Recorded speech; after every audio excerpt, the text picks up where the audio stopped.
lakini wakati wa Bwana ndio mzuri. Amen. Wakati wa Bwana ndio mzuri. Ila wakati Mungu anaanza kufanya jambo, mambo huwa hubadilika. Na wakati mambo yanabadilika, labda hautaelewa Mungu anabadilisha mambo haya kwa sababu gani.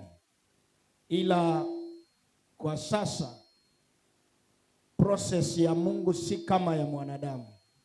Ya mwanadamu inaweza kuchelewa, ya mwanadamu inaweza umiza, lakini ya Mungu ikishafika haina cha kuumia wala ya kuchelewa. Tutaweza kuwa wavumilivu na Bwana atafanya jambo kwa wakati wake. Amen. Amen. Amen. Amen. Amen. Nataka nisikie amen ya nguvu, amen ya watu ambaye wanasema wanafurahia kuwa ndani ya Yesu. Amen. Amen. Nataka tena nisikie mara nyingine, sema amen. Sema tu kwa sauti amen. Sema tena amen. Sema tena amen. Mwamalie mwenzako, mwambie umebarikiwa kuwa hapa leo. Ukimwongelesha na mwangalie, mwambie umebarikiwa kuwa hapa leo. Mwongeleshe vizuri, mwambie umebarikiwa kuwa hapa leo. Haleluya. Nataka niangalie kukufa kwa muda usiokuwa mrefu. Nashukuru Mungu kwa sababu ya wiki jana tumekuwa na wakati mzuri. Neno kukufa, labda unaweza fikiria mambo mengi. Kwa nini leo pastor nataka kuongelea kukufa? Kukufa ni kitu gani? Biblia inapozungumzia kukufa, labda wewe ama mwingine tunaweza kukosa kuelewa. Biblia inapozungumzia kukufa, tunaweza kukosa kuelewa. Nataka tuangalie kitabu cha Yohana wa kwanza sura ya 5 mstari wa 16 na 17. Huyu ni mwanafunzi wa Yesu. Alikuwa anazungumza na waumini ambaye amewahubiria wakaokoka, amewafundisha, amekaa na wao, na yeye mwenyewe amekaa pamoja na Yesu.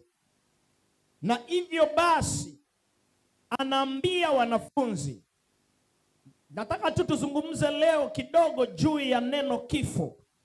Lakini kabla sijaongelea kifo, kitabu cha Yohana wa kwanza sura ya 5 mwanzo, nataka tutasoma mstari wa 16 na 17. Lakini kabla ya kusoma 16 na 17, najaribu kuangalia maneno machache ambayo mtume huyu aliyazungumza. Ukiangalia sura ya 4 mstari wa kwanza, ila neno letu linatoka katika mstari wa 16, 17 sura ya 5. Saa hii narudi sura ya 4 mstari wa kwanza kwa sababu, dear friends, do not believe every spirit, but test the spirits to see whether they are from God, because many false prophets have gone out into the world. Kuna maneno mawili hapa mtume Yohana anazungumzia. Ya kwanza, anaita watu marafiki zangu. Bwana Yesu asifiwe. Bwana Yesu asifiwe. Anawaitaje? Napenda sana ukinijibu. Mtume Yohana anawaitaje watu? Marafiki zangu. Anawaita marafiki zangu. Kwa hivyo lengo la kurudi katika sura ya 4 mstari wa kwanza, sio maswala na kujaribu kila roho ili kujua kama roho hii ya nabii huyu ni roho ya uongo ama ni roho ya kweli. Lengo silo hilo. Lengo ni mstari wa kwanza. Dear friends, hapa mtume Yohana anachukulia waumini kama marafiki zake. Anataka wazungumze. Maana rafiki ni mtu ambaye anakuelewa. Rafiki ni mtu ambaye anajua matatizo yako, anajua changamoto zako, anajua unayoyapitia. Ndio maana ya mtu anaitwa rafiki. Rafiki ni mtu ambaye mko naye karibu. Rafiki ni mtu ambaye anajua shida zako. Rafiki pia ni mtu ambaye usipopatikana nyumbani, wakimuuliza yuko wapi, anajua mahali ulipo. Sababu mtu yeyote hufanya siri na rafiki yake. Haleluya. Leo mtanivumilia, ndio maana nikasema mtanivumilia sana, kwa sababu kunazo vitu lazima niwe hapa na pale kuhakikisha ya kwamba ziko sawa. Haleluya. Haleluya. Rafiki ni mtu ambaye anajua mahali uko, mahali umeenda. Kwa hivyo lengo la kutaka kusoma sura ya 5 mstari wa 16 na 17, nataka mwanzo nikubebe pia mimi kama rafiki. Niliporudi sura ya 4 mstari wa kwanza, lengo halikukuwa kuangalia nabii wa uongo ni nani. Maana anasema tulijaribu kila roho. Maana manabii wa uongo wametokea wengi duniani.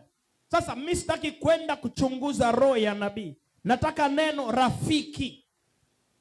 Bwana Yesu asifiwe. Nataka wewe uwe rafiki yangu kwa sasa. Mambo na mchungaji weka kando. Tuzungumze kama marafiki kwa sababu ya ujumbe wa leo ambao ni kifo. The Bible says 1 John chapter 5 verse 16 and 17. If anyone sees his brother commit a sin that does not lead to death, he should pray and God will give him life. Full stop. Lakini mstari haujaisha wa 16. Narudia tena.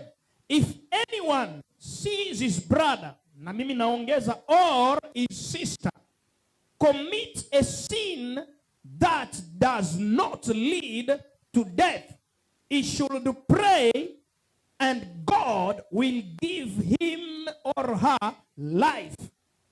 Anaendelea tena. I refer to those whose sin does not lead to death. Narudia tena hapo katikati paragrafi ya pili. I refer to those whose sin does not lead to death. Full stop. Inaendelea tena hiyo 16. There is a sin that lead to death. I am not saying that he should pray about that. Nafikiri mtume Yohana amekuwa wazi na amezungumza kwa kina vizuri. Katika mstari huo amejaribu kuelewesha watu ya kwamba kama kuna mtu yeyote wa kike ama wa kiume anafanya dhambi ambayo inaongoza mauti,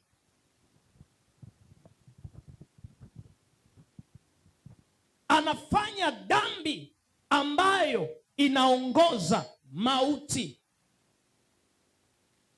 Kama kuna mtu yeyote anayefanya dhambi ama ametenda dhambi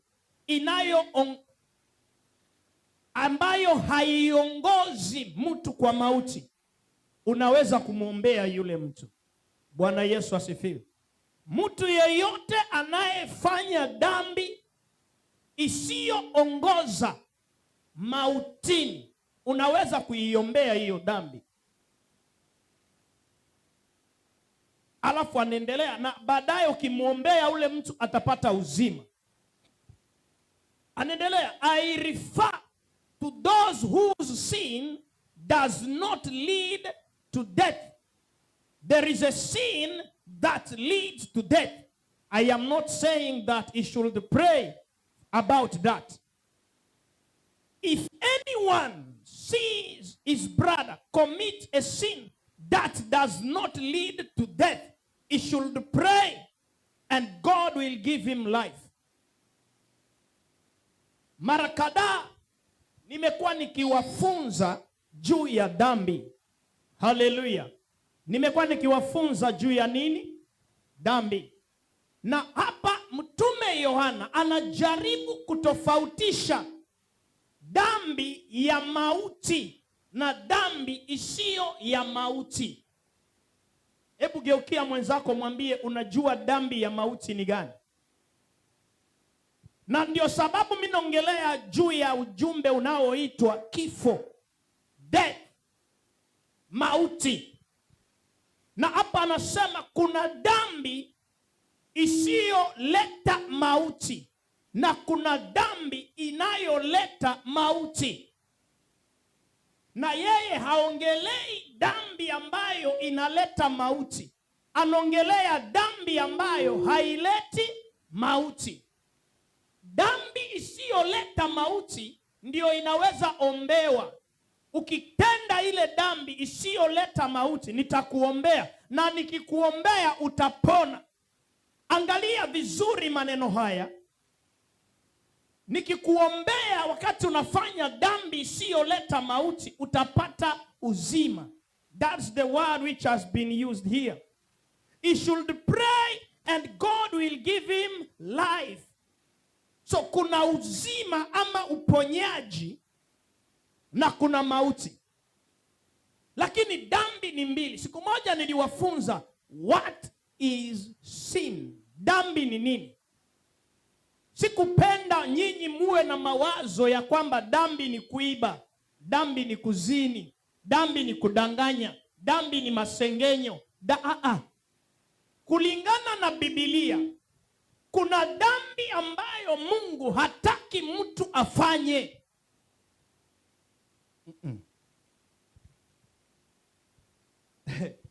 Bwana Yesu asifiwe. Bwana Yesu asifiwe. Nataka uitikie amen mzuri, unitie nguvu. Sema amen mzuri. Bwana Yesu asifiwe. Haleluya. Haleluya. Amen.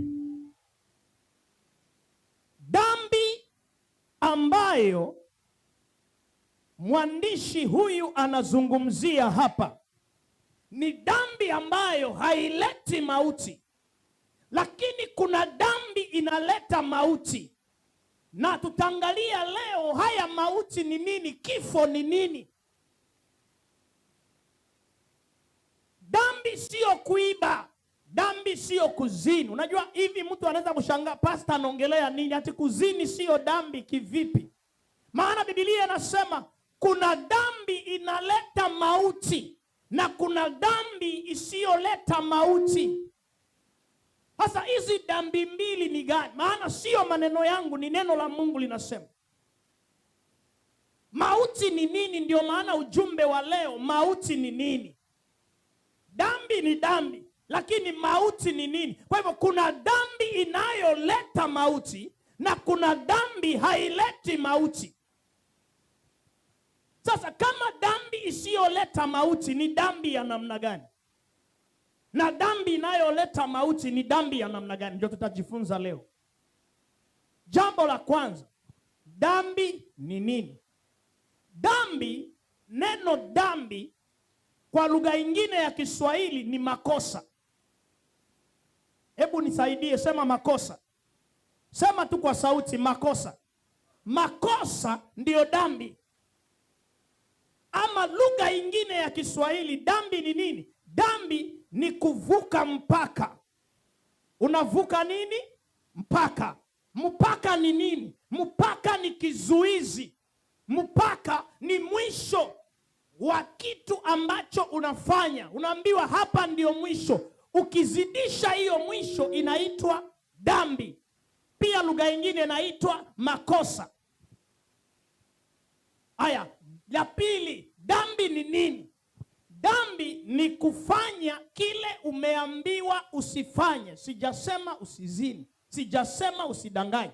Dhambi ni kufanya kile umekatazwa na mzazi, na kiongozi, na mtu yeyote anasema mimi ukifanya hii hatutaelewana.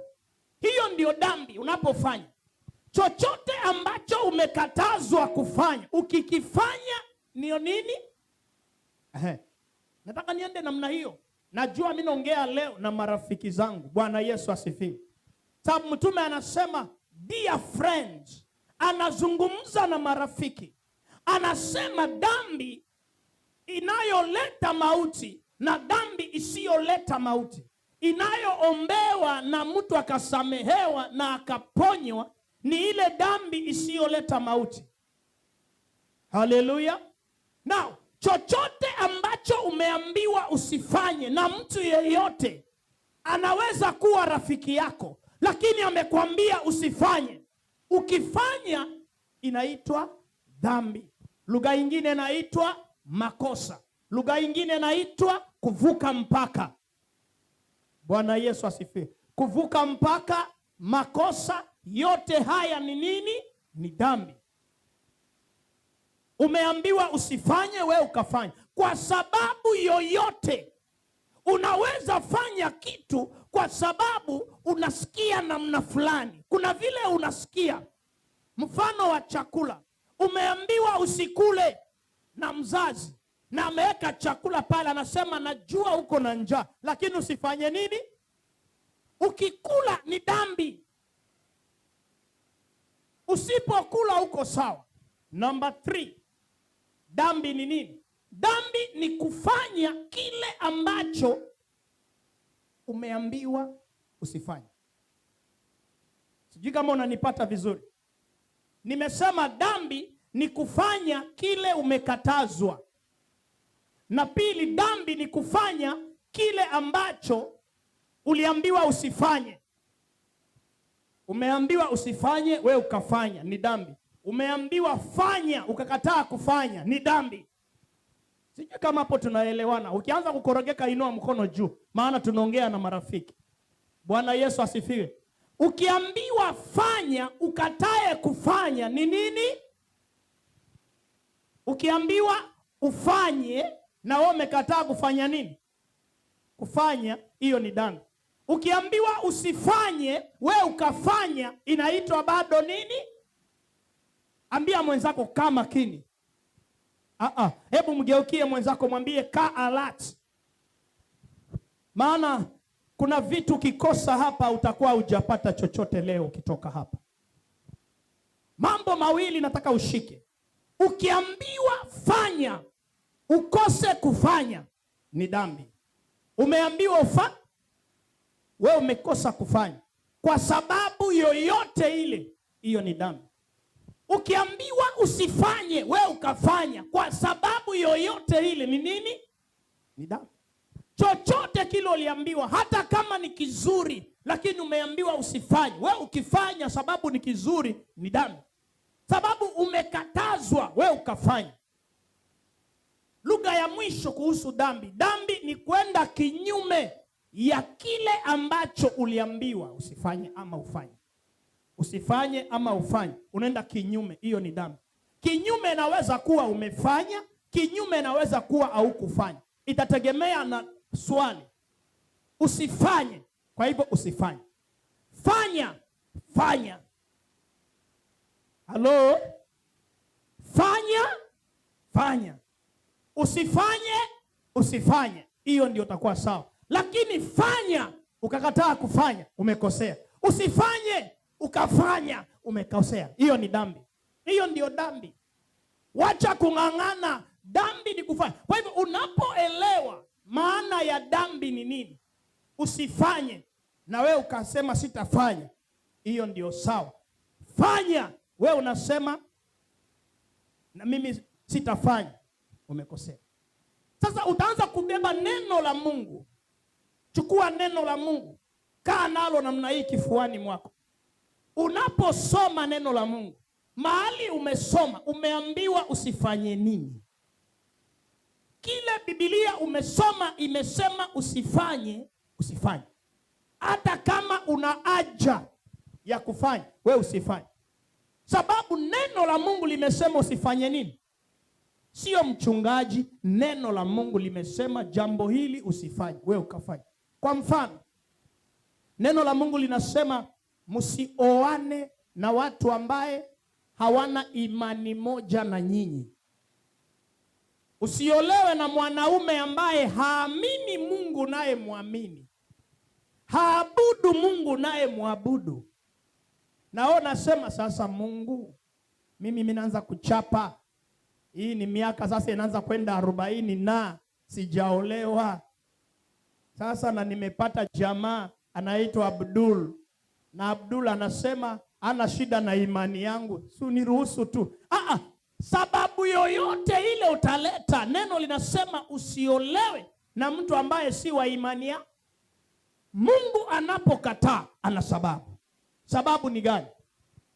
Wewe unaolewa, twende kwa mwanamke. Unayemuoa ana ushawishi mkubwa kwa maisha yako ya kukusababisha usimwamini unayemwamini tena. Hujawahi kuona mtu akiolewa anasahau familia yake? Mtu ameolewa ameachana na wokovu. Sikia, kama tungekuwa tunaabudu Mungu mmoja na imani zingine zote, tungekuwa na imani moja duniani. Halo? Kama tungekuwa tunaabudu Mungu mmoja duniani, wazungu, wa China, Wahindi, Waafrika na wengine wote, tungekuwa tunaabudu Mungu mmoja kama vile tunaabudu hapa, nao wanaabudu namna hiyo, hakungekuwa na cha kusema usiolewe na mtu fulani. Lakini kwa sababu kuna wale wanajiita Waislamu, Wakristo, sijui Buddha, sijui nani, na ile tofauti ina maana hatuabudu Mungu mmoja. Kuna watu wanataka kujipendekeza. Unajua sote Mungu ni mmoja kwa sababu Mungu si wawili. Ni wewe unasema, imani yako haisemi hivyo. Kama imani hii ya Ukristo inasema Mungu ni mmoja, utamtambuaje yule Mungu mmoja? Si kila kitu kinachoitwa Mungu ni Mungu wa kweli. Bwana Yesu asifiwe. Si kinachoitwa Mungu ni Mungu wa kweli. Hapana. Mungu wetu Biblia inasema ni mmoja, ana mtoto ambaye alimtoa kwa niaba ya ulimwengu imwamini. Biblia inasema akatoa mwana wake wa pekee ili yeyote dunia nzima atakaye muamini mwana huyo atafanya nini? Atafanya nini? Ataokolewa, atasamehewa na ataokolewa. Lakini kuna wengine wanasema huyo si mwana wa Mungu. Je, na wanasema wanaabudu Mungu fulani wao, na wanasema Mungu wao hana mwana wala hakuzaa kuzaliwa. Je, mnaabudu Mungu mmoja na huyo? Hamuabudu Mungu mmoja. Usitafute kujipendekeza kwa njia yoyote. Neno linasema usiolewe, usioe. Kwa nini ile imani nyingine wakiwa na msichana wao, mkipendana na yeye, wewe kijana, watakwambia lazima ufuate imani yao kwa ndio muoane? Sijawahi sikia msichana wa imani hiyo anaambia mwanaume tuoane, lakini sina shida na imani yako. Ama wazazi wa huyo msichana wakasema hawana shida na imani yako. Hakuna. Wanaume tu wa hiyo imani ndio wanakujanga na hiyo lugha, sina shida na hiyo imani. Baada ya kukuoa kuisha, ulikuwa unaitwa Njeri, unaitwa Satuma. Ulikuwa unaitwa sijui Cynthia, unaitwa Kibibi. Ni ukweli ama sio ukweli? Hawawezi kubali aingiane na wewe kimaisha. Unajua nyinyi labda ndio mnachukulia ndoa kawaida. Halo? Labda nyinyi ndio mnachukulia ndoa kawaida. Ambia mwenzako ndoa sio kawaida. Ndoa, kila mtu, acha nitumie neno madhabahu, kila mtu anakuja na madhabahu yake. Ikiwa anayekuoa madhabahu yake ina nguvu kuliko yako, anakumeza. Wacha niseme, kuna madhabahu ya mashetani ina nguvu. Wewe unayejidai umeokoka, kama yako haina nguvu, hiyo ya mashetani itakumeza. Na hii ndio sababu watu wengi ambaye wanasema wameokoka, wakirogwa wengine wanarogekanga. Halo? Watu wengi wanaosema wameokoka, wakirogwa huwa wanafanywaje? Wanarogeka. Si ni kanisani ndio tunatoa watu mapepo, ama ni wapi? Ni kwa baa tunatoa watu mapepo wapi? Na hawa watu wanasemanga wameokoka ama wajaokoka? How come wameokoka na wakakuwa na mapepo? Ni kwa sababu hawajachochea madhabahu yao ya Golgotha iwake moto. Unapookoka, uhusiano wako na aliyekuokoa unafaa kuwa wa karibu sana. Hivyo ndio madhabahu yako ya Golgotha inawaka moto. Sadaka iliyotolewa madhabahuni ya Golgotha ni damu ya Yesu. Ina uwezo kuliko chochote duniani. Hakuna jina lingine tulilopewa lililo na nguvu kuliko jina la Yesu. Inakwako vipi unakiri lile jina la Yesu na ukirogwa unarogeka? Ukilaaniwa unalaanika. Unajua kulaaniwa ni kama umemkosea anayekulaani.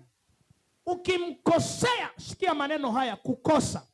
Ukimkosea, ama nirudishe lugha ingine, ukifanya dhambi, ama lugha ingine, ukivuka mpaka wa mtu, akirusha laana inakupata. Ndio maana kitabu cha Methali maandiko yanasema laana isiyo na sababu haimpigi mtu. Ina maana gani? Mtu yeyote ambaye haujavuka mpaka wake, haujaingia kwenye laini yake, hata kama kirusha laana haitakupata. Baba yako, mama yako, sijui na yeyote aliyezaliwa na mwanamke, kama haujavuka mpaka wake, kama haujaingia 18 yake, hata arushe laana namna gani, hata atumane wachawi wa namna gani, haitakupata kwa sababu hauna makosa. Haleluya. Lakini ni kwa nini unafungiwa kazi inafungwa? Kwa nini unafungiwa kizazi kinafungwa? Kwa nini unarushiwa maradhi yanakupata? Ni kwa sababu hauna kinga, ama kinga yako ni dhaifu. Kwa hivyo dhambi ni kuvuka mpaka, ni kufanya ulichoambiwa usifanye, ni kutokufanya ulichoambiwa ufanye, ndio dhambi. Na hiyo ndio inafungua milango ya mashetani ama ya mapepo kuingia kwa maisha ya mtu. Sasa Mtume Yohana anasema kuna dhambi isiyoelekeza mtu mautini, na kuna dhambi inayoelekeza mtu wapi? Mautini. Isiyoelekeza mtu mautini, akiombewa atapona. Na hasemi inayoelekeza mtu mautini. Sasa dhambi ya kuelekeza mtu mautini ni gani? Dhambi ya kuelekeza mtu mautini ni ile dhambi Yesu alisema alipoponya watu. Kuna wale walisema Yesu anatumia uchawi. Mnakumbuka? Alipofungua watu walisema huyu anatumia nguvu za shetani kuponya watu. Aliwajibu nini walipomwambia namna hiyo? Alisema mkinitukana mimi Yesu, mkinidarau mimi Yesu, mimi nitawasamea. Lakini anayekufuru Roho wa Bwana, maana Yesu alifanya miujiza kwa nguvu za Mungu ama kwa nguvu za Roho Mtakatifu. Na wao wakasema si Roho Mtakatifu, huyu mtu ana uchawi, huyu mtu ana mapepo, anatumia nguvu za mapepo. Yesu akawaambia mkikufuru nguvu za Mungu ama Roho Mtakatifu hamwezi samehewa. Hiyo ndio dhambi ya mauti. nani anafaa kwenda jehanamu? Hebu geukia mwenzako, mwambie, umwangalie kabisa, usimuogope.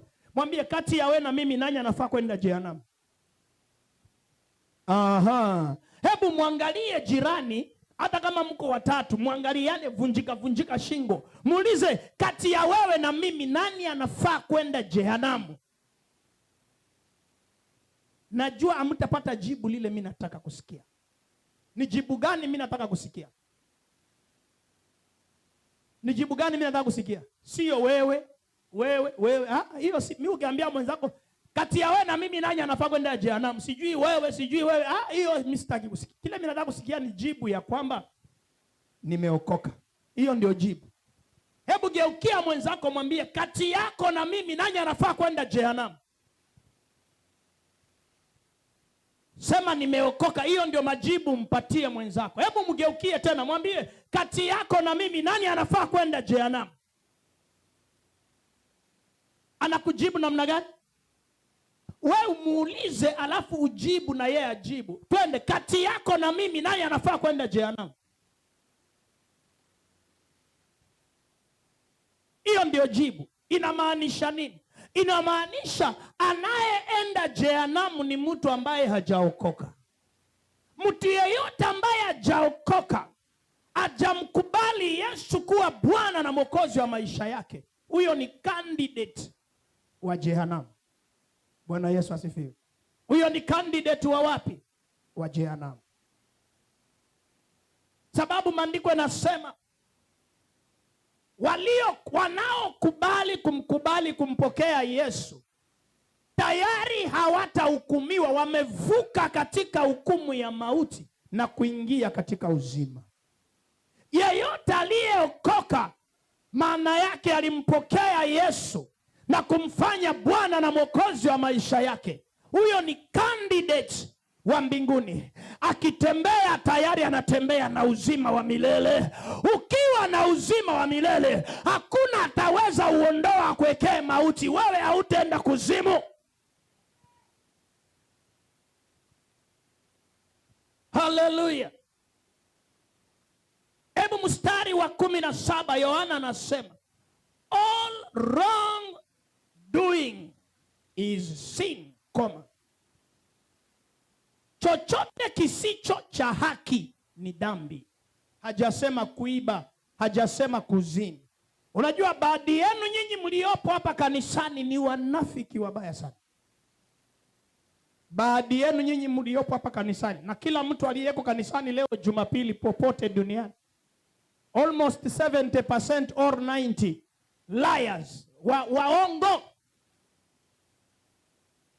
waongo. Chochote kisicho cha haki ni nini? Ni dhambi. Anaendelea kusema, and there is sin that does not lead to death. Anarudia tena, na kuna madhambi ambayo haipeleki mtu jehanamu. Sasa nataka tuingie ndani ya haya maandiko, alafu tutakuja kipengele cha pili ndio nimalize. Dhambi inayopeleka mtu mautini ni kumkataa Yesu. Hiyo ndio mauti Biblia inazungumzia. Yohana anapozungumzia mauti, hazungumzii vile mtu anakufa leo. Anazungumzia mauti yale ya kwamba mtu amemkataa Yesu. Ni vipengele viwili. Mtu amemkataa Yesu, tayari yeye ni wa kwenda jehanamu.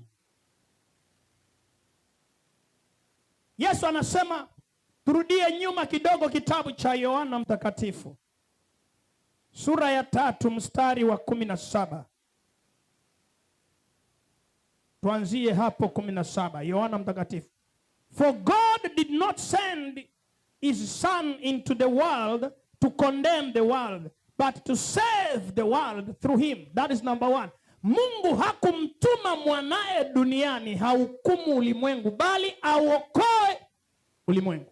Now, sikia hapa, nilikuwa nataka verse 18.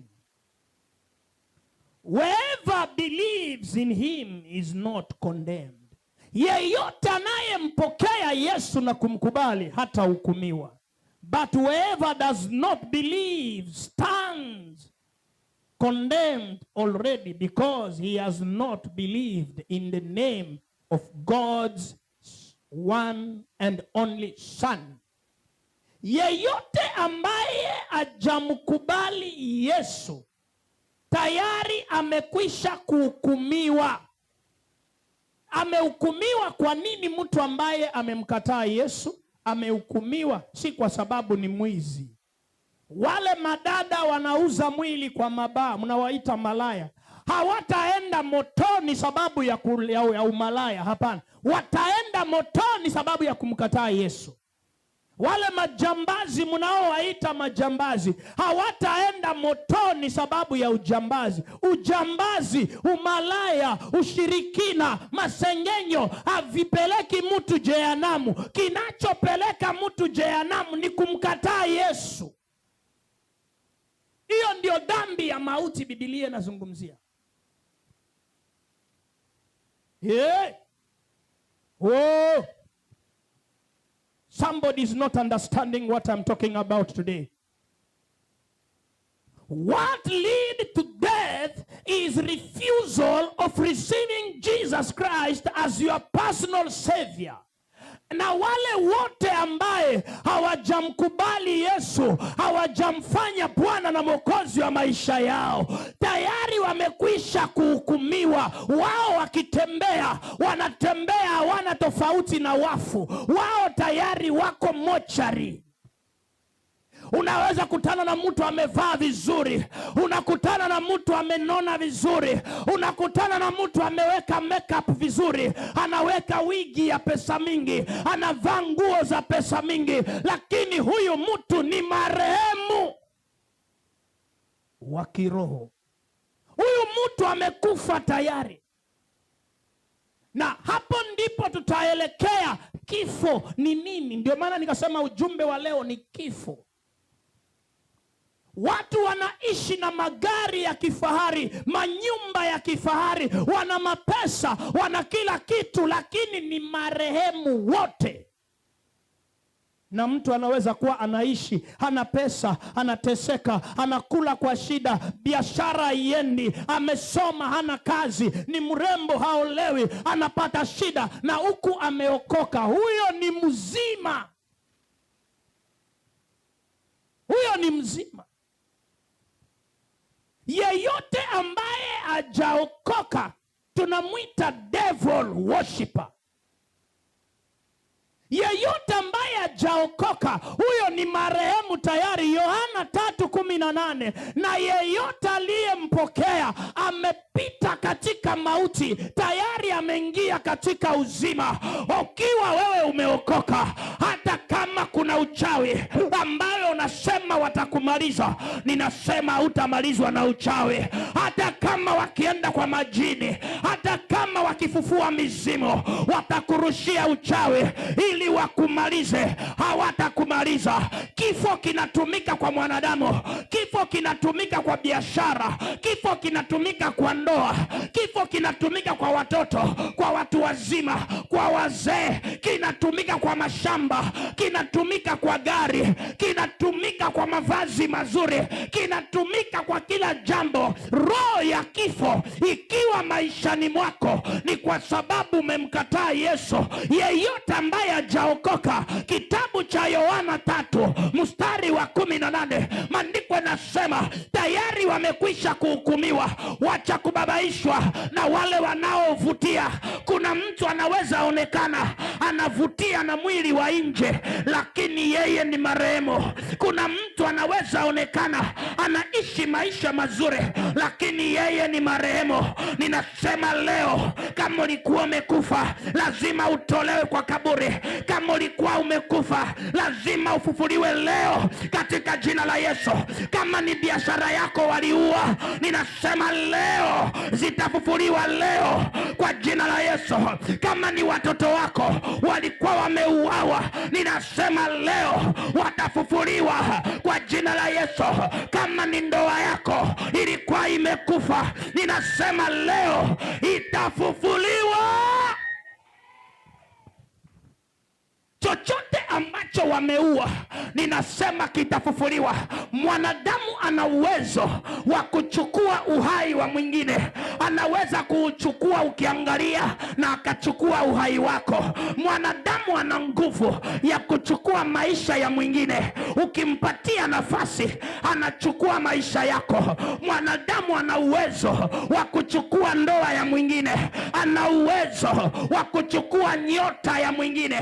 Ana uwezo wa kuchukua biashara ya mwingine.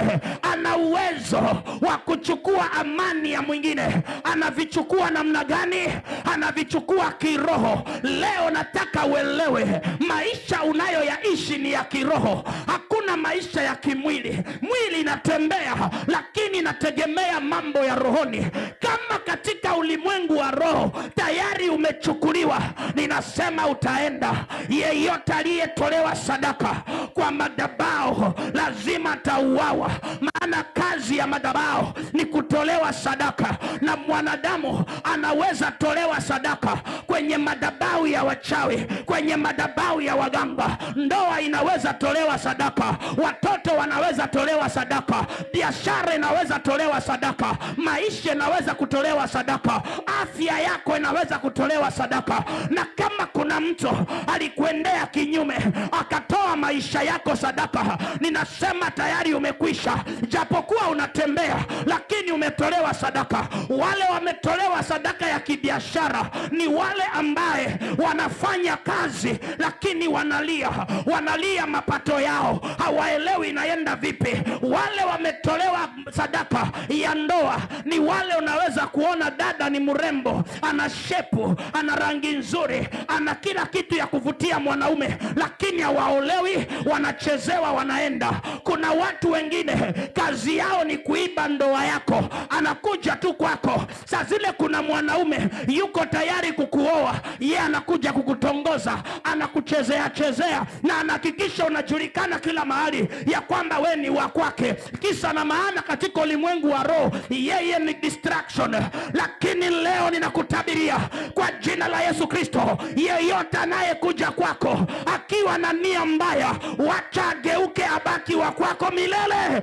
Alidani atakuchezea, kumbe ndio anakuoa. Yeyote ambaye ana nia ya kukuharibia maisha, wacha akwame kwako, akae na we milele. Kama itawezekana, ninaita moto wa Bwana umpeperushe, apitie mbali, imukimbize mbali, achane na wewe. Akikuona aone sura mbaya, akikuona aone hauna maana, akikuona asikie kusinywa na wewe. Kuna vitu ambavyo wakati Mungu anaviondoa kwako, wewe hautaelewa. Utaona ni kuchukiwa na chukiwa, kumbe ni wale walitaka kukuharibia. Bwana anawapeperushia mbali. Sema waende wakiendanga, sema ondoka wakiondoka, katika jina la Yesu. Chochote ambacho sicho cha Mungu kwa maisha yako, ninasema kikuachilie. Yule Mungu alinitoa shimo la tewa, yule aliniokoa na hukumu ya kifo, ninakutangazia leo, chochote ambacho si cha kwako kikuondokee leo, kikuondokee leo. Kunaweza tokea sababu mbalimbali, usiangalie sababu. Maandiko yanasema waliondoka kwako kwa sababu hawakukuwa wa kwako. Wangekuwa wa kwako wangekaa. Najua labda unajiuliza, unasema nimeachwa.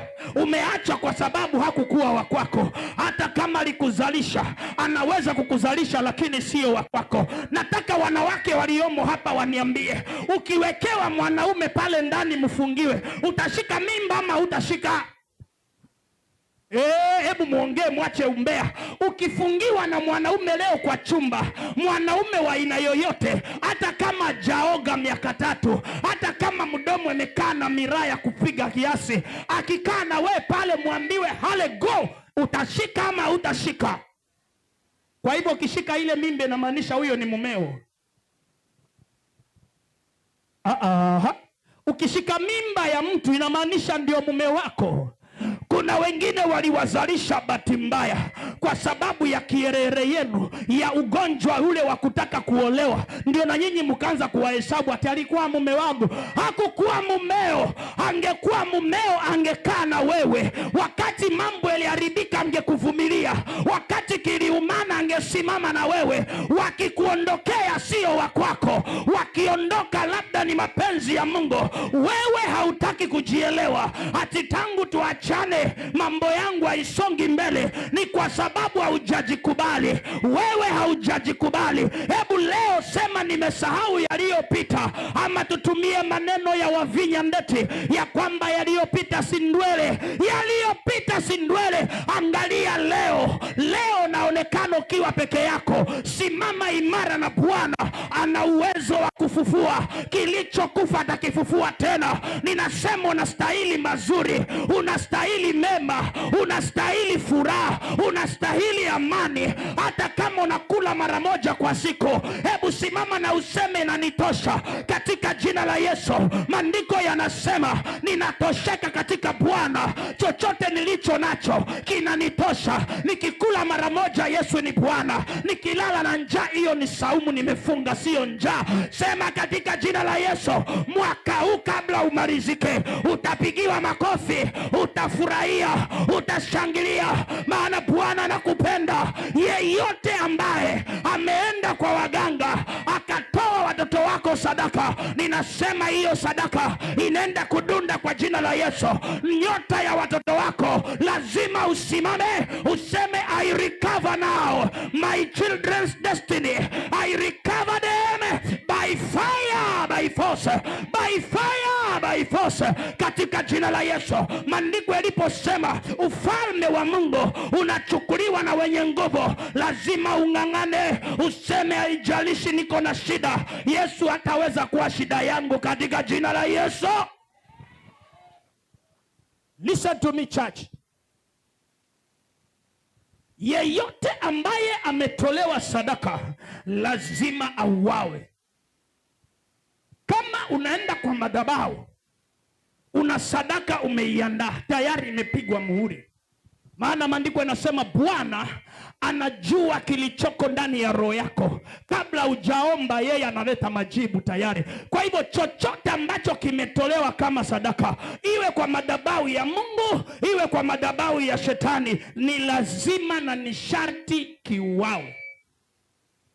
Kama we umetolewa kwa madhabahu ya wachawi ili watoto wako wasifanikiwe, hawatafanikiwa, ni lazima usimame kwa Yesu. Ni lazima udai useme watoto wangu lazima watafanikiwa. Siku moja nilikaa na binti yangu mkubwa, nikamwambia simama hapa, akasimama. Nikamwangalia, wewe utaenda mahali mimi sikuenda, utafika mahali mimi sikufika, utafanya makubwa yale mimi sikufanya. Kama mimi sikufanya haimaanishi watoto wangu hawatafanya. Hebu angalia watoto wako wakipanda ndege, angalia watoto wako wakifanikiwa, usiwaangalie wakishindwa.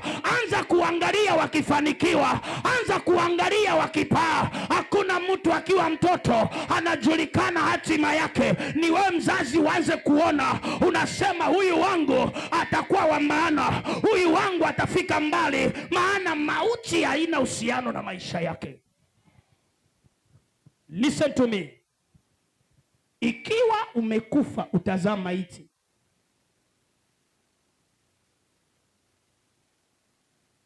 Uliza mwenzako kwa niaba yangu, umeelewa? Ukiwa umekufa utazaa nini? Maiti. Ukiwa hai utazaa nini? Vilivyo hai. Dhambi inayopeleka mautini ni ile dhambi ya kukataa nguvu za Mungu na roho wa Mungu. Na no wonder nilikuwa na tafakari nikasema, ndio maana maandiko inatukataza sana kuongea vibaya juu ya watumishi wa Mungu. Mnajua ni kwa nini? Haumjui. Umesikia tu watu wakisema, lakini wewe hauna ushuhuda. Hauna ushuhuda wa kusema kweli kinachosemekana nilishuhudia. Ulikuweko. Umesikia kwa TikTok mchungaji akitangazwa vibaya. Umesikia kwa runinga anaongelewa vibaya. umesikia watu mtaani wakiongea vibaya. Je, ulikuweko? Unajua nani hapa hajawahi singiziwa? Inua mkono kama hujawahi singiziwa. Kama hujasingiziwa mtaani, umesingiziwa kwenu nyumbani na ndugu zako na dada zako. Walikosa kukuelewa, wakasema wewe unakuwa mbaya sana, na wewe kumbe haukuwa na ubaya ndani yako. Kusingiziwa ni kusingiziwa. Kama wewe hujawahi singiziwa, sema mimi tangu nizaliwe sijawahi singiziwa. Mimi nishasingiziwa. Na ushahidi uliotolewa dhidi yangu ulifanya nikahukumiwa kifo. Listen to me. Kesi yoyote lazima ikuwe na ushahidi. Uwe ulifanya unachostakiwa nacho ama haukufanya. Nasema hivi, kesi yoyote mahakamani lazima iwe na nini? Iwe umefanya. Hata kama ulifanya, kama kutakosekana mtu wa kusema ni yeye, hakuna kesi. Lakini kwa sababu maisha yetu inategemea maisha ya kiroho, hata kama hakuna shahidi, mahakama ya mbinguni najua ni wewe. Halo? Hata kama hakuna mtu aliona, mahakama ya... Ndio maana ukisikia mtumishi yoyote anaongelewa vibaya, wewe fanya nini? Zip mdomo wako. Sema Mungu anamjua. Kama ni kweli wanavyosema, Mungu amsamehe. Si ati Mungu amlipize. Na wewe ukilipizwa utatoboa. And dhambi isiyopeleka mtu mautini. Sasa umeelewa ni dhambi gani inapeleka mtu mautini? Umeelewa? Ni dhambi gani? Dhambi hii mbili inayopeleka mtu mautini ni dhambi gani? Nimesema ya kwanza, kumkataa Yesu Kristo kama Bwana na Mwokozi wa maisha yako. Wewe tayari ni marehemu ukitembea. Hiyo ni Yohana 3:18. Kila anayekataa kumpokea tayari amefanya nini? Hebu lete ile yako ya Kiswahili.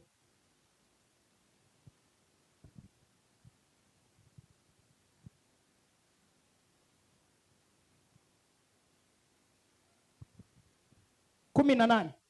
Amwaminie yeye hahukumiwi. Asiyeamini amekwisha kuhukumiwa kwa sababu hakuliamini jina la mwana pekee wa Mungu. Simple. Na dhambi ya pili inayopeleka mtu mautini ni dhambi gani? Kukufuru Roho Mtakatifu. Watu wanawekelewa mikono wanaanguka. Wengine hawawekelewi mikono, wanafanyiwa wanaanguka. Alafu wao wanasema hiyo ni uchawi. Unasema hiyo ni kujifanya, wamewalipa pesa ili waanguke. Ulikuweko wakipewa pesa? Amjasikia wakisema tunapeanga watu pesa ili waanguke. Sasa mimi sina pesa na mimi nataka pesa. Hapa nitapatia nani pesa ndio aanguke? Aanguke kwa sababu yako. We uone tu ameanguka, utatoa nini? Hawaangukangi hapa. Hawapigage nduru hapa watu wazima. Amjaona watu wazima hapa wakipiga nduru? Nimewapatia pesa waje wapige nduru hapa. Wengine si wagusi, wakiwa tu kule nikifanya unasikia kwa kiti kule. Ni mara ya kwanza ama ni mara ya pili? Viti vimekaa huko ndani vimevunjika. Sababu gani vimevunjika? Niliwapatia nini ndio wafanye hivyo? Lakini wewe umekaa mahali unasema hiyo ni umekufuru. Hakuna msamaha kwa mtu kama yule. Hata ukimuombea, unless Mungu mwenyewe amue kumsamea, lakini si mwanadamu. Akasema dhambi inayopeleka mtu mautini hata ukiombewa haitapona. Haleluya.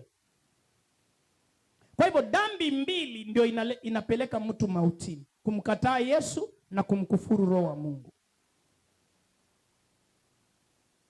Sasa dhambi isiyopeleka mtu mautini ni gani? Twende hapo. Dhambi isiyopeleka mtu mautini si yule hajaokoka anayeifanya. Hapana. Yule asiyeokoka akifanya hiyo dhambi haimuhusu Mungu, wala Mungu hayupo. Yule asiyeokoka akifanya hiyo dhambi haimuhusu Mungu, wala Mungu hayupo. Lakini wewe umekaa mahali unasema hiyo ni uchawi. Umekufuru Roho Mtakatifu. isiyopeleka mtu mautini ni ile inafanywa na yule ambaye anasema ameokoka. We umeokoka, ukizini si kwamba utakuwa umekufa kiroho, hapana. Lakini kuna hatari ya kwamba unaendelea kuzini na huku unasema umeokoka. Yesu akija akikupata hivyo, ina maana wewe umemwacha Yesu, umerudi dhambi. Hiyo dhambi ndio ukiombewa unasamehewa. Yote ni dhambi. Kumkataa Yesu ni dhambi. Kukufuru roho wa Mungu ni dhambi. Kutenda dhambi na huku umeokoka bado ni dhambi. Lakini hatari ziko tofauti. Wewe ambaye umeokoka na huku unafanya dhambi, ukikiri dhambi zako na utubu utasamehewa. Lakini ukiendelea na hizo dhambi, Yesu aje akupate. Ndio maana akasema atakuja kama mwizi. Sababu asingesema atakuja kama mwizi, mngekuwa mnafanya vituko mkijua anakuja kesho asubuhi saa 3. Kwa hivyo leo mimi nakula raha. Utasikia mtu akisema hivyo, vunja mifupa bado ukiwa na nini?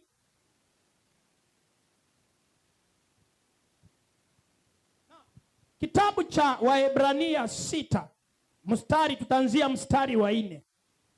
Kwa maana hao waliokwisha kupewa nuru na kukionja kipawa cha mbinguni na kufanywa washirika wa Roho Mtakatifu. Mstari wa 5, na kulionja neno nzuri la Mungu na nguvu za zamani zijazo. Mstari wa 6, wakianguka tena baada ya hayo, haiwezekani kuwafanya upya tena hata wakatubu, hata kama watatubu, kwa kuwa wanamsulubisha mwana wa Mungu mara ya pili kwa nafsi zao na kumfedhehesha kwa dhamiri zao.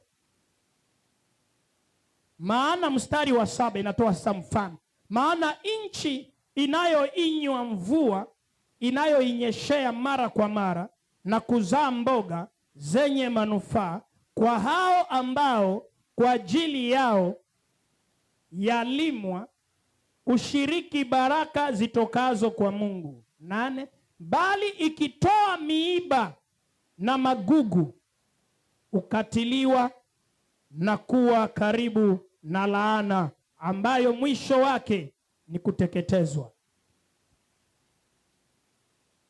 Sijui kama kuna mtu ameelewa hayo mistari kuanzia 4 mpaka 8. Wewe ukiwa umeokoka na huku unaregelea dhambi, Yesu akija amekupata katika ile dhambi. Kwa nini alisema atakuja kama mwizi? Ili tulinde wokovu tulio nao, tusitende dhambi tena.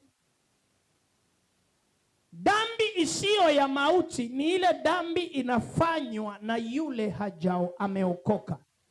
Yule ambaye ameokoka anapofanya dhambi ya aina yoyote inaitwa dhambi isiyo ya mauti, na akitubu atasamehewa. Akiomba msamaha na aachane na ile dhambi atasamehewa. Bwana Yesu asifiwe. Sijui kama kuna mtu ananielewa. Leo mimi naongea na marafiki zangu, wale wananiangalia kwa TV na wale wananiangalia hapa, nyote leo ni marafiki zangu. Yohana wa kwanza 4:1. Dear friends, tunaongea kama marafiki. Wewe umeokoka, lakini mstari mmoja katika Biblia imeshikanisha dhambi zote za mauti na zisizo za mauti. Kuna mauti kubwa ambayo ndio tumeangalia, ambayo ni ya kukosa kuingia katika uzima wa milele, na kuna mauti ambayo ni ya hapa duniani. Dhambi yoyote, kitabu cha Warumi 6, Warumi 6:23.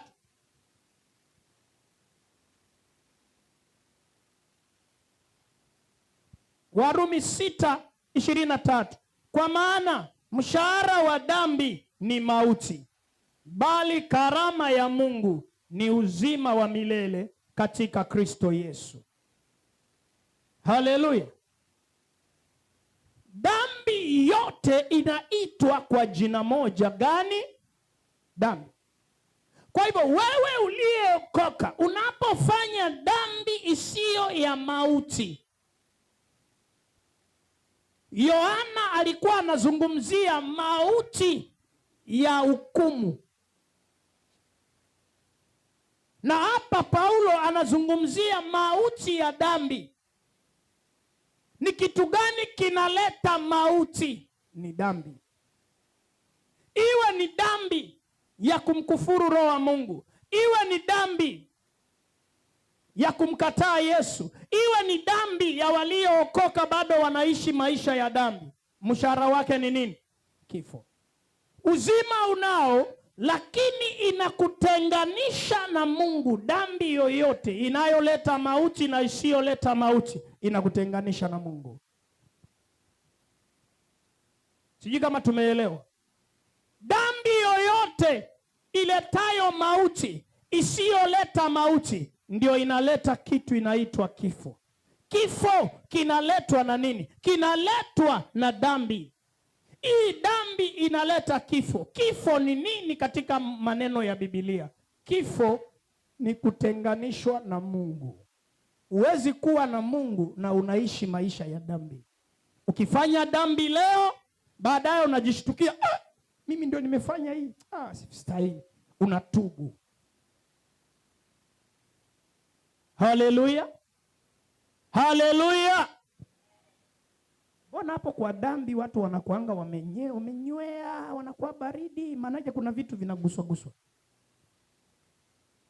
Dhambi mshahara wake ni mauti. Sasa haya mauti ni mauti ambayo hautaanguka chini ukufe. Vile Yohana 3:18 amesema. Ni mauti ambayo unatembea lakini umekufa. Ni mauti ambayo unaishi lakini katika ulimwengu wa roho unakufa, maana Mungu ni roho na wanaomwabudu lazima wamwabudu katika nini? Roho. Sasa wewe unapofanya dhambi umetoka katika uwepo wa Mungu. Dhambi inakutenganisha. Iwe ni ya kuiba, iwe ni ya kuzini. Ukiwa umeokoka utende dhambi mara ya kwanza, Mungu anaangalia, hebu rekebisha hiyo. Kesho unarejelea, kesho kutwa unarejelea, Mungu anaenda akijitenga na wewe. Ndio maana Adamu alipokula tunda, maandiko yanasema Mungu alisema ukila utafanyaje? Na alipokula mlimuona akianguka. Lakini Mungu ndio alifanyaje? Ye mwenye Adamu alimkimbia Mungu. Si Mungu alimfukuza. Alipokula tunda mara moja, aliposikia sauti ya Mungu alifanyaje? Alijificha. Kwa nini alijificha? Nakwambia dhambi, samahani, si kwa ubaya, ni kama vile mama ama dada ameenda zile siku, anajisikianga kusinywa. Kuna wengine anakuwa mkali pale nyumbani, watoto, baba, mama amekuwa mkali, kisa na maana amesafiri. Kuna wengine hataki kuongea na mtu yeyote, hata hataki yanya nakaa tu. Hakuna mtu amemkosea, kisa na maana amefanya nini? Amesafiri. Asante sana, umekomaa sasa. Yale mambo yanafanyanga anacheka, hata cheka anakuwa mkali mara 3. Kuna wanaume utawaona huko nje wanakuanga hivi, lakini akiingia kwa nyumba wananywea. Mama akifoka unapata wote wametulia. Na wanawake mnakwaka na nini? Mnatuoneanga hivyo. Iwe pasta, iwe mzee wa kanisa, bora tu wewe ni mwanaume. Kwa mwanamke unanywea unless ula hujamuoa. Unaweza kwa ula hujamuoa lakini ule umemuoa, sijui mnatufanyianga nini?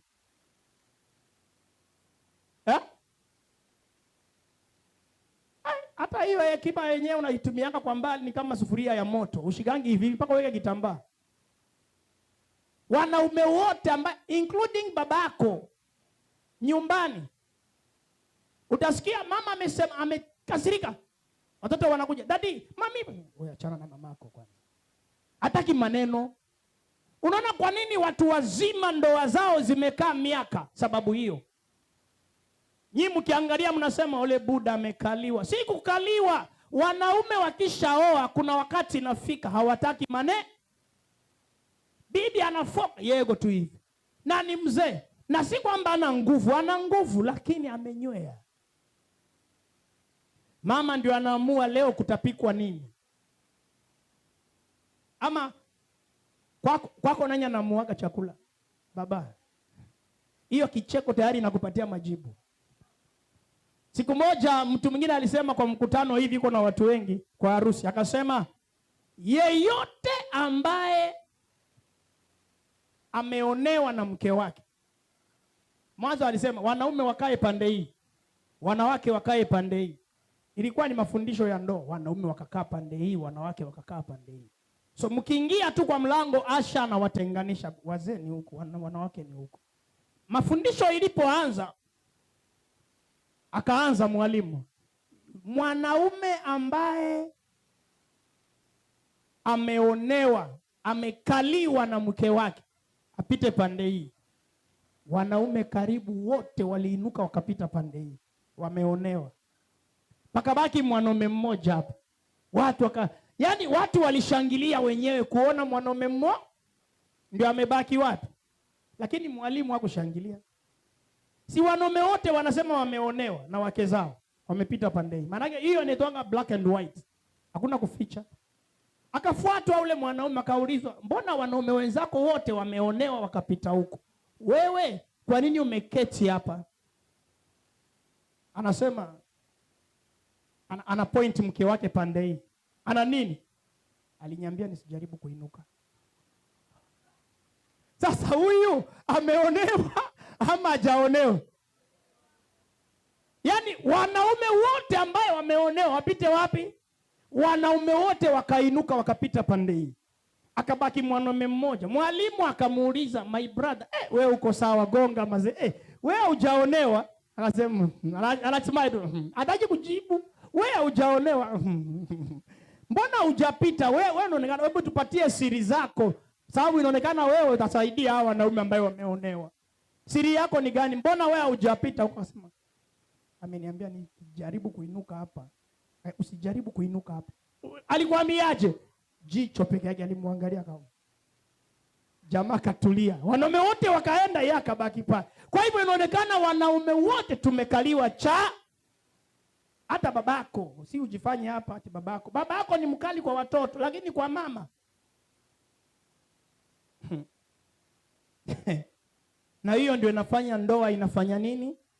Inadumu. Na hao wanaume si uoga wako nao, ni kutaka mwanaume aliye kwa ndoa ambaye anasema mwanamke hawezi kumuongelesha, hawezi kaa kwa ndoa. Cameraman, si utaoa? Ukijaribu kusema mimi mwanamke hawezi kuniambia mimi ni Mluya, hutawahi oa pia wewe. Utaoa uluya wako. Maana mwanamke ukitaka vile, unasikia mtumishi amesema tunakaa nao kwa nini? Ile ni hekima, sio kuonewa. Ni maneno hautaki. Maana mwanamke hata kama hakuna shida atakuletea shida, maana ye mwenyewe ni shida. Mwanamke ni shida, si kitu kingine. Mwanamke ni shida. Hata kama hutaki ataleta shida. Mwingine anakuja, aliangalia simu ya bwanake akapata Cynthia, akachukua. "Uniambie, Cynthia ni nani? Cynthia ni nani?"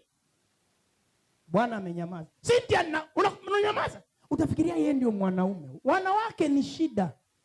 Na ili ufanikiwe, mzeeke naye, si maombi, ni akili. Na hiyo akili akianza kubweka, wewe unafanyaje? Ikizidi unajifanya unaenda chooni, ndio unatoka nje. Utaki mane? Ipo ndio babako amefanya, ndio maana wamezeeka. Wewe unakuja na Gen Z kwa ndoa. Ndio maana Gen Z hawawezi oa ama kuolewa. Maana kila mtu ni mjua. Mpaka Gen Z akue ndio atakaa kwa ndoa, wa kike ama wa kiume. Maana ndoa si mashindano, ndoa ni kuvumiliana. Ndoa ni kuvumiliana, si mashindano.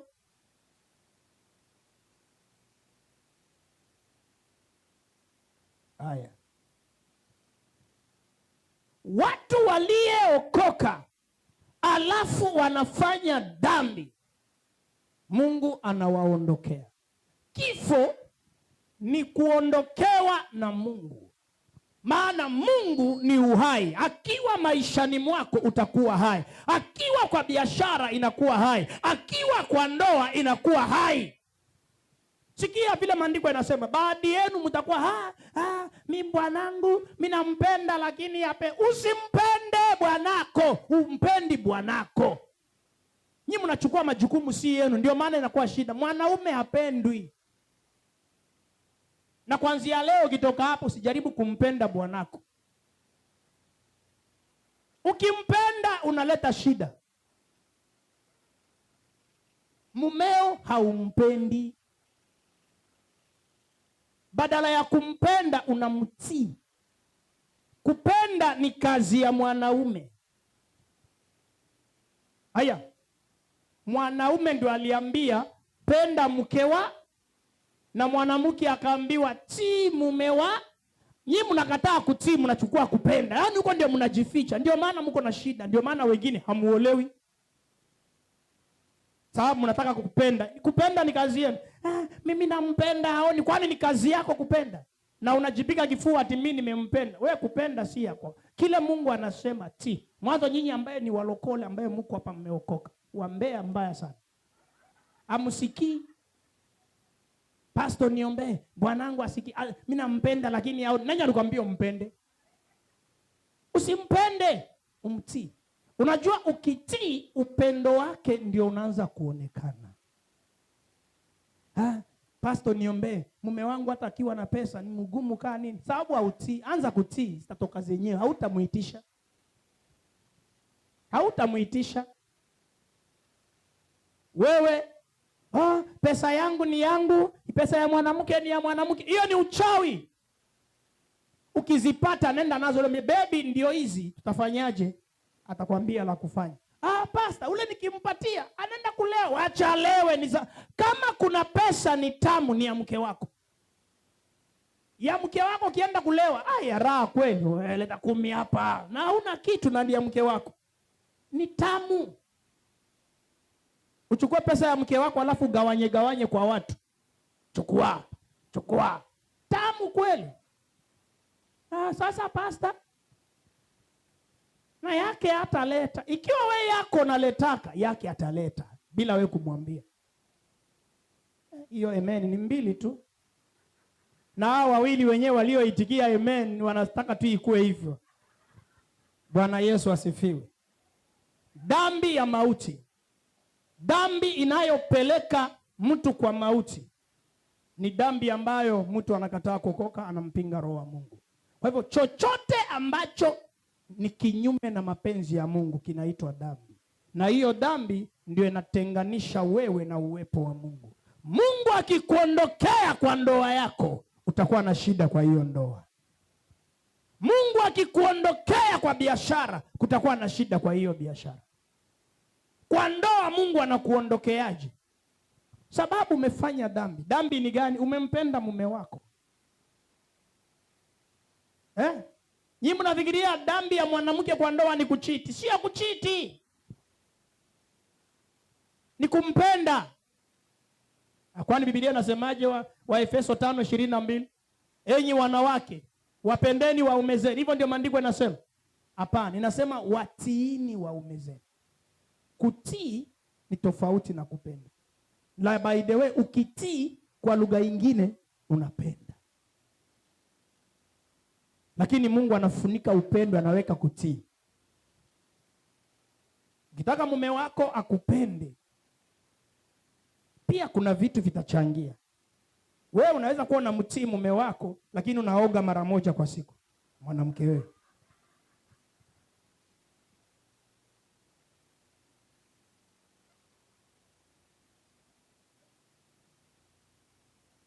Chekeni, malize kucheka. Unamtii mumeo kabisa. Unafanyaje? Unamtii.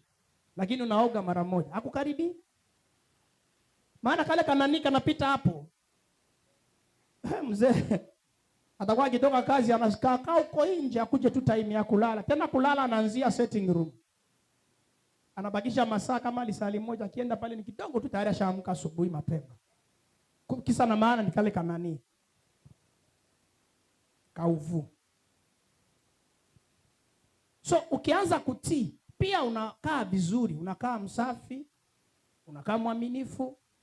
Hata kama dera ni ile ile unaifua. Zile usiku mkienda kulala osha ifua tayari. Wewe uko nayo tu bado. Na umeshinda nayo. Ina maziwa ya watoto, masupu, machakula ya jikoni. Yatema kutema, wewe uko nayo tu. Na mzee kule kazini ana madada, masekretari, wamepiga zile marashi zile wanapitia hapo wanamnukia nukia. Wewe badala unukie watu wa uvundo. Na ile mara moja yenyewe unaoganga, ukienda kwa bafu ni dakika 2-3 shatoka. Mwanamke dakika 3 kwa bafu. Mwanamke akienda kuoga anapotelea huko.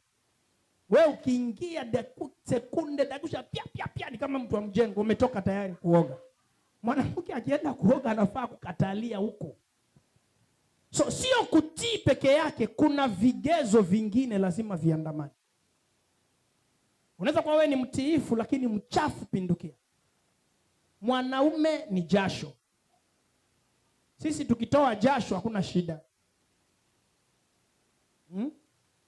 Niliona content ingine, dada anaenda kuosha bwanake amelala chini ya mti ati anapigwa na kabaridi. Mama alikuja na ndoo ya maji na msukula akamwagia maji. Mwanaume akishtuka akamkalia, akachukua ile inatoka nini ile ya kusugua na inakaa kama gunia, akaanza kumsukua mchana chini ya mti. Maana jamaa hataki kuoga. Mungu ametuwekea kila kitu. Ukitaka kifo kwa maisha yako, ishi maisha ya dhambi. Kila kitu kitakufa. Kila kitu chako kitakufa. Watoto watakuwa hai lakini wamekufa. Ndoa itaonekana huko kwa ndoa lakini hauna raha, kwa hiyo ndo maana imekufa. Biashara uko nayo kila siku na raha, uko nenda kazini lakini hauoni faida ya hiyo biashara. Sababu gani? Ilikufa. Mungu hayupo. Kifo katika Biblia ni utengano kati ya Mungu na mwanadamu. Mungu akikosekana mahali, hiyo mahali imekufa. Haleluya. Mungu akikosekana kwa kazi yako, hiyo kazi imehesabiwa kifo. Vile anavyokosekana kwa maisha ya mtu, na mtu amehesabiwa kuhukumiwa kifo. Hata biashara. Wengine wenu nyinyi Mungu mko naye, lakini biashara hautaki kuziunganisha na Mungu.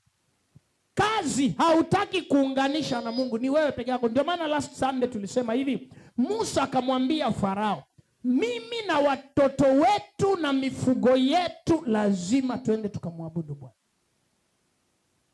Farao akasema, nendeni nyinyi mwache mifugo yenu. Na mifugo ilikuwa inasimamia utajiri ya wana wa Israeli.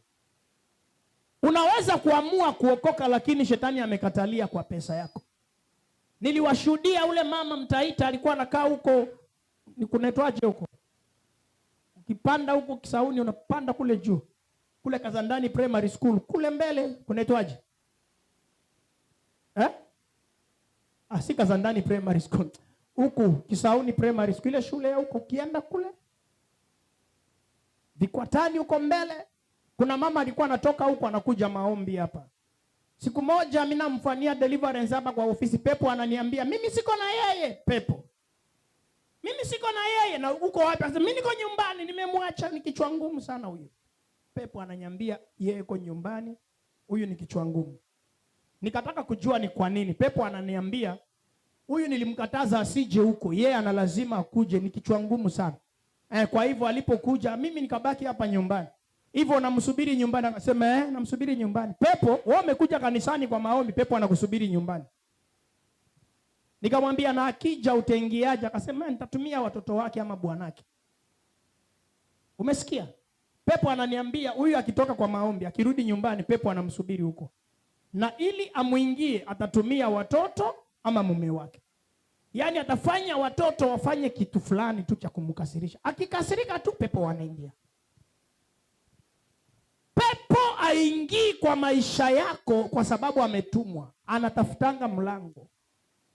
Kwa hivyo maisha yako ukiwa mtu wa matempa, hasira kila saa, pepo anapata mlango. Pepo anataka mwanya kwa maisha yako. Ukifanya dhambi yoyote anaingia. Maanake dhambi ndio mlango wa shetani kuingia kwa maisha ya mtu. Na ndio maana ukishaokoka, maandiko yanatuambia tuishi maisha matakatifu. Utakatifu ndio unafunga mlango wa mapepo na shetani kuingia kwa maisha yetu.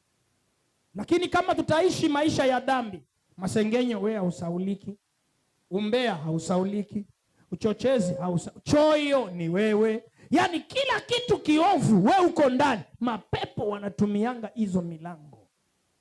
Ndio maana ukiokoka unakuwa mjinga kwa mambo ya dunia. Kama ulikuwa mtu wa sherehe, ukishaokoka unapiga break. Watu wanasema tangu aokoke siku hizi amechange. Hiyo ndio njia ya kukulinda nayo na mapepo.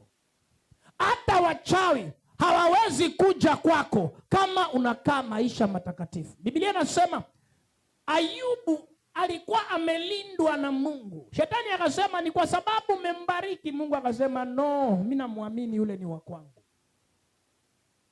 Basi nipe nafasi sasa, basi nenda. Sababu Mungu aliondoka kidogo, shetani akaingia kwa Ayubu. Na alipoingia alimfanyaje? Alileta magonjwa. Ayubu aligonjeka, katoka mapele kwa mwili. Kando na kugonjeka akaua watoto. Ndio nikakwambia uko na watoto lakini walikufa kitambo. Ukiongea hawasikii maana walikufa kiroho. Akamaliza watoto, akaenda kwa biashara, mifugo yote akamaliza, akamwacha yeye na mke wake peke yake. Mpaka mke pia akaanza kutembelewa. Siku moja mke akamwambia, wewe unashikilia tu huyu Mungu wako, si umtukane na ukufe. Sikia wanawake wa aina hiyo. Mwanamke anamwambia bwanake, si umtukane Mungu alafu ufe. Hebu sikia, umtukane Mungu alafu ufanyeje? Hivyo ndio bibi ya Ayubu alikuwa anamaanisha, dhambi ya mauti ya kumkufuru roho wa Mungu. Alikuwa anamtuma Ayubu amkufuru Mungu alafu akufe.